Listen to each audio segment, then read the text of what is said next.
Okay, really quick. So, if you're a fan of something or you are thinking about reading a book that you really want to read, and like something's just telling you to like gravitate towards that book, even if you have a TBR, just read it. Because let me just show you a few covers. So, this is like one cover of the Sunbear Trials, it's like a special edition. And here's another one. And here's another one. So, if something had told me to like read the Sunbear Trials earlier, like when it first came out. And then I just waited. I just waited. I had the book at home. I waited like a year and a half before finally reading it. I read it. I loved it. Got into it. And then I was looking up at all the special editions and there was no special editions. So what I'm trying to say, if there's a book that just like I don't know how to explain it, like the energy just is saying you should probably read me. You should probably read me.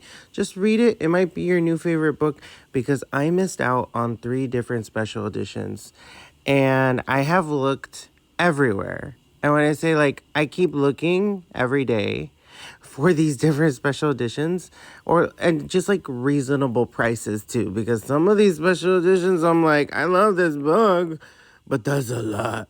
So this is your sign if you're currently reading something that you're not into and something else is calling your attention, probably read that.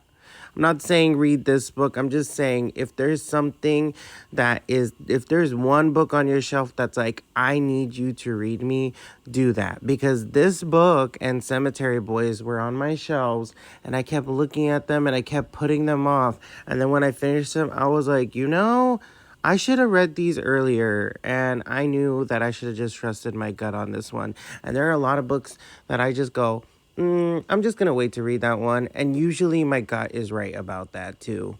So if some book is calling your name, read it.